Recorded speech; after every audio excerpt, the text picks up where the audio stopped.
Yeah, and again, it sort of resonates most of that with what's happening now with Suits as well. So it does all seem to check out. So it's essentially, Thatcher and Reagan were the sort of the big proponents of this. Yeah, so it had been road tested. I would argue first in Suharto's Indonesia in 1966, and it was massive. His coup against Sukarno was massively supported by the US, the UK, World Bank, the rest of it. And he rolled out what I think we would now recognize as a neoliberal program with, having killed 1 million people in order to smooth the path for this transition. And then in 1973 in Chile, Salvador Allende was overthrown in a US-backed coup. Augusto Pinochet was installed instead as president. And again, they could impose neoliberalism by force. Anyone who resisted was killed or tortured and then killed. And Friedrich Hayek himself later went to Chile and said, yeah, this is great. I'd rather have this than your so-called liberal democracy, democracy without liberalism, by which he meant this economic liberalism, neoliberalism. I would rather have this than what we got at home, he basically said. And so they'd tried out these this new ideology in those places, and in both cases it had caused absolute catastrophe, as you can imagine. So they thought, yeah, we'll have some of that. And so, Thatcher was the first leader of what is now a G7 nation to impose it in 1979, and we called it Thatcherism because by then they'd stopped calling themselves neoliberals. Right. So from 1938, when the idea was first mooted at a symposium in Paris, until the mid-1950s, they would call themselves neoliberals. This is neoliberalism, this is our ideology. But then they deliberately dropped the name.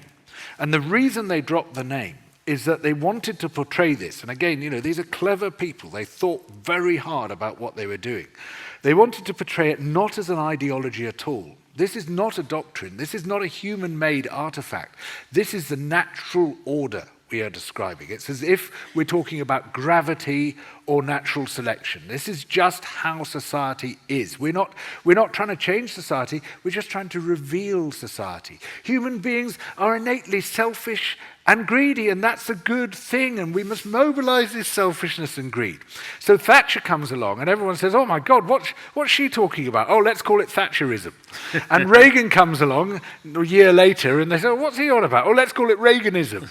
And no one ever could come up with a name for what this thing is. Oh, maybe we should call it monetarism. Maybe we should call it supply-side economics. Oh, maybe we should call it laissez-faire. No, they already had a name for it. Neoliberalism. Yeah. It's a crap name, it's a rubbish name, it doesn't say what it is, but at least it was a name and it's the only one they ever gave it. Yeah. But it sort of operates on people not knowing it's there. I mean, this is well, this is its great power. Yeah. It's invisibility, that's, and they really worked this out. And they got it right. They were super smart about this. If you tell people you're coming, they're going to resist you. But if you seep into people's lives and you promote this idea, which incidentally is completely wrong, that we're innately selfish and greedy. We're just not. We all have a bit of selfishness and greed in us, but in the great majority of cases, these are not our dominant values. And there's a huge body of work in anthropology, in social science, in psychology, in neuroscience, showing that our dominant values are things like family, community, belonging, empathy, altruism. We want a better world for ourselves, but also for other people. Right? And we have this selfishness and greed, but it's not dominant in 99% of the population. There is 1% of the population in whom selfishness and greed is dominant, and we call these people psychopaths. Now, unfortunately, we vote them in. We're a society of altruists governed by psychopaths. Yeah. It's this crazy situation, and we keep doing it to ourselves. We keep voting these people in. And so what they're describing is the psychopaths who their ideology then enabled to take power. Yeah. I mean, it's sort of obviously it goes on from there as well, but it sort of is fascinating that they successfully do control people that much, and that if we fast forward to now, and you see people I mean, it's sort of spreading confusion as well amongst people, isn't it? And but people buy into that. Yeah. I mean, yeah. I wouldn't call it control. No. Because it's cleverer and subtler than that. It becomes a hegemonic idea, Right. and I think what we've got to understand in politics is that any dominant idea becomes a hegemonic idea. So, for instance, Richard Nixon, who you would hardly associate with it, in the 1960s was alleged to have said, "We are all Keynesians now." And it's true that it didn't really matter whether a party was Democrat or Republican, Labour or Conservative. Basically, they all followed Keynesian economic and, to a large extent, political and social prescriptions. Yeah. It was the only thing people could see. This is the only way it could be.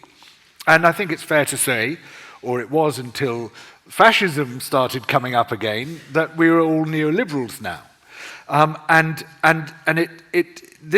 This is another huge part of its power, that it operates at the psychological level, the social level, the cultural level, as all hegemonic ideas do, until you can't see anything else. This is the only option you can see. It shuts down the moral imagination. And political failure at heart is a failure of imagination. And if you're going to succeed in politics and your idea is to become hegemonic, you have to shut down that imagination. And so we had Thatcher saying, there is no alternative, which is kind of weird for a doctrine which is supposed to be all about choice. But and she said it so often that it got reduced to an acronym, TINA. Nice. I mean,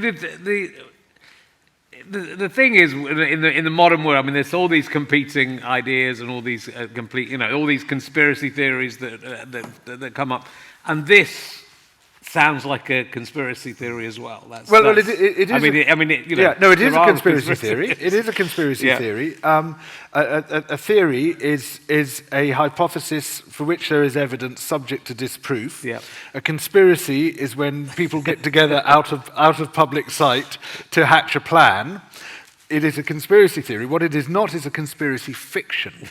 And one of the things which Peter and I constantly try and do in this book is to challenge the language on everything. Yeah. And we lazily call crazy, unfounded ideas for which there is no evidence conspiracy theories. They're not theories, they are fictions. They're conspiracy fictions. And there's loads of them around. But we know that genuine conspiracies happen. We know about the PPE scandal. Yeah. We know about the post office scandal. We know what Thames Water's been up to. You can go on and on. There's endless conspiracies going on, and until you can absolutely, nothing is ever definitively proved forever, but you can say this is a theory in the same way that a scientific theory is a theory. This is a theory as to how things have been organized. Yeah. And with something like the post office scandal, you can say there's a great deal of evidence supporting this theory, and there isn't any significant countervailing evidence. You can say the same about this. Yeah. But one of the fascinating aspects of this is that because it has worked its way so successfully into our subliminal consciousness, our subconscious, we find it so hard to see because it's too big to see, because it's all around us now.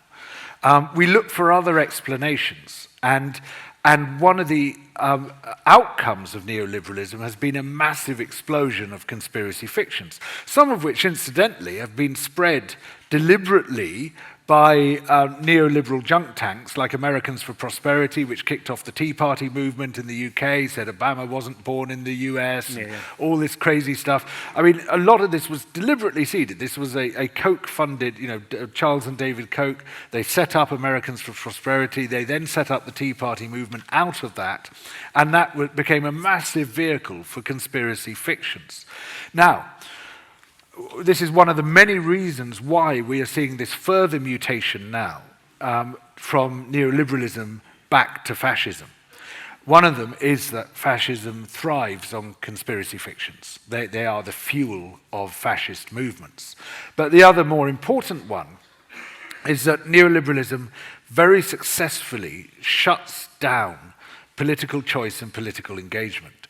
Will Davies, a professor at Goldsmiths here in London, he's got this lovely phrase. He said, the neoliberalism is the disenchantment of politics by economics. which is the neatest definition. And that works so well because what it does is to say, we should not resolve our problems through politics. We should resolve them through buying and selling. And that determines, that sort of sifts people into the winners and the losers, which is how it should be, because everybody should be categorized as winner or loser. But what it really means, economic choice, is that those with economic power make the choices.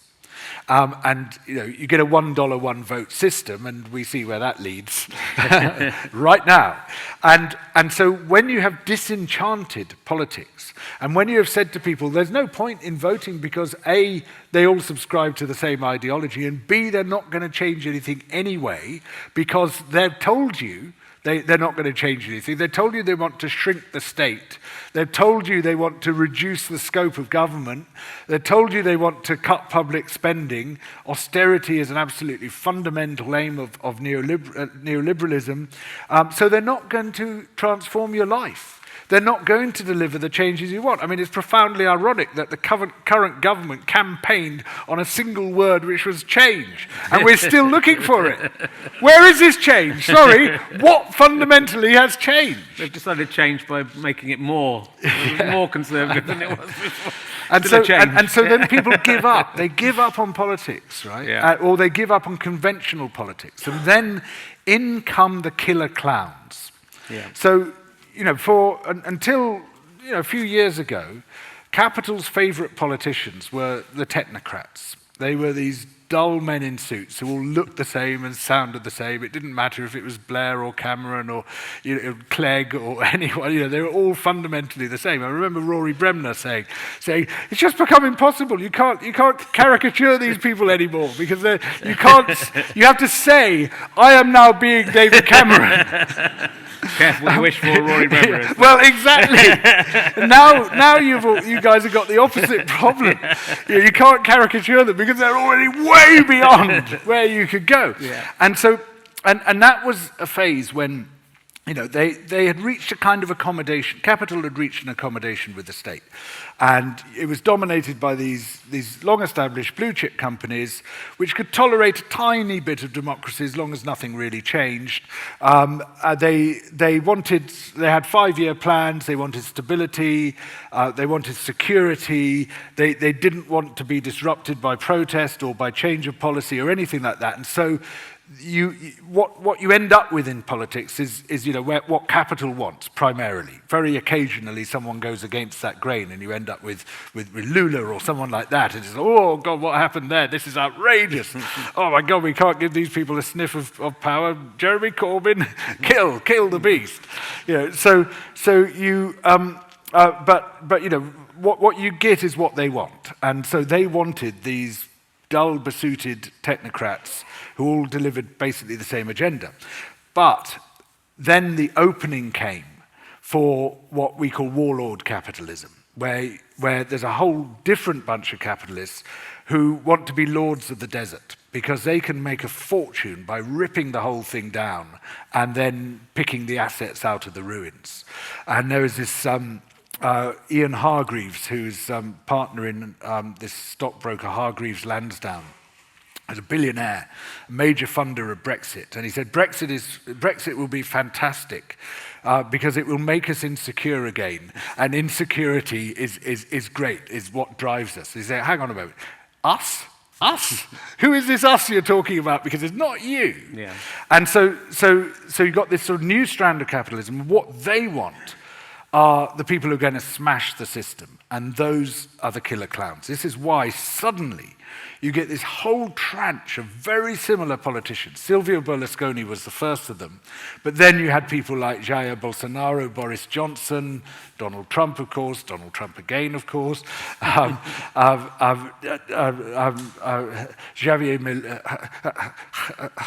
Milei, and Orban, Erdogan, Modi, Duterte, all over the world, these very similar people cropping up because that is what the new mode of capitalism wanted. Yeah. And of course, then the killer clowns can come to the people and say, look, we're not like those boring technocrats. We're not those people who have sold you down the river and shut down political choice. We stand apart from politics. We're mavericks. We're different. We don't succumb to that political corruption. Of course, the moment they get into power, corruption just goes, but people are attracted to them because they've been so disenchanted by mainstream politics. And that then opens the door to fascism, and capital says, thanks very much.